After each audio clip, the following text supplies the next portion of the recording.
wabarakatuh. Mas Reza, ini kan sampai penggantian Kapolda, terus kemudian kasus ini seakan sulit terungkap. Anda melihatnya bagaimana? Ya, tentu saja saya pada dasarnya berharap bahwa kasus ini bisa terungkap secara tuntas, menyeluruh, objektif, dan transparan. Namun memang dari sudut pandang psikologi forensik, saya memiliki alasan untuk betul-betul mewanti-wanti teman-teman di Polda Jawa Barat agar tidak serta merta percaya terhadap apa yang disebut sebagai pengakuan, termasuk pengakuan dari orang yang menyebut dirinya terlibat dalam kasus pembunuhan. Kenapa? Karena psikologi forensik sudah sampai pada sebuah titik simpulan bahwa barang yang paling merusak proses penegakan hukum, barang yang paling potensial mengganggu pengungkapan kebenaran, tak lain tak bukan adalah pengakuan. Karena pengakuan mengandalkan daya ingat, pengakuan juga barangkali mengandalkan kepentingan yang mengakibatkan pengakuan itu sendiri mudah mengalami fragmentasi, artinya terpecah di sana, terpecah di sini, dan juga mengalami distorsi, belok ke kanan, belok ke kiri. Itu wanti-wanti saya untuk teman-teman di Polda Jawa Barat.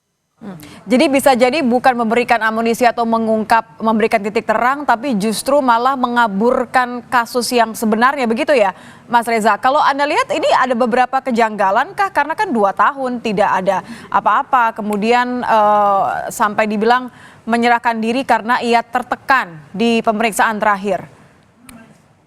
Di dalam psikologi forensik ada istilahnya false confession, yaitu pengakuan yang keliru. Salah satu jenis false confession adalah voluntary false confession.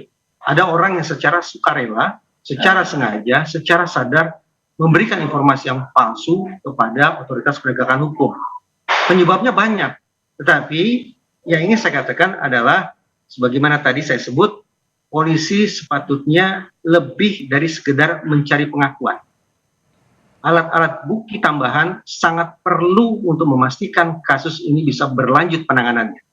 Karena teman-teman di kepolisian pasti tahu betul ketentuan paling sedikit 2 alat bukti. Jangan sampai kemudian ada kesan atau pandangan negatif dari sebagian khalayak bahwa akibat sulitnya pengungkapan kasus ini sampai terkesan bahwa pihak otoritas penegakan hukum sendiri yang kemudian membuat atau menciptakan alat bukti itu. Anda melihat bahwa pengakuan Danu ini merupakan kategori yang mana? Merupakan pengakuan karena ia tertekan selama 2 tahun menyimpan rapat atau alasan yang lain? Bahwa Danu ini sudah katakanlah menjadi orang yang mengakui perbuatannya, oke. Asumsi itu sejenak kita terima. Tapi pihak kepolisian harus menakar informasi dalam kurung pengakuan yang diberikan oleh yang bersangkutan. Informasi atau pengakuan yang bersangkutan baru bisa dikatakan berkualitas apabila memenuhi 2 syarat, yaitu lengkap dan akurat. Selama informasi itu belum lengkap dan belum akurat, maka saya khawatir bahwa proses pengungkapan kasus ini masih cukup panjang. Demikian pula, kalau ternyata yang bersangkutan memberikan keterangan atau pengakuan yang tidak lengkap dan tidak akurat, maka keinginan yang bersangkutan untuk menjadi seorang justice collaborator sebaiknya ditutup. Baik, terima kasih Mas Reza sudah bergabung bersama kami di Kompas Malam, psikolog forensik Reza Indragiri. Terima kasih, selamat malam Mas. Terima kasih.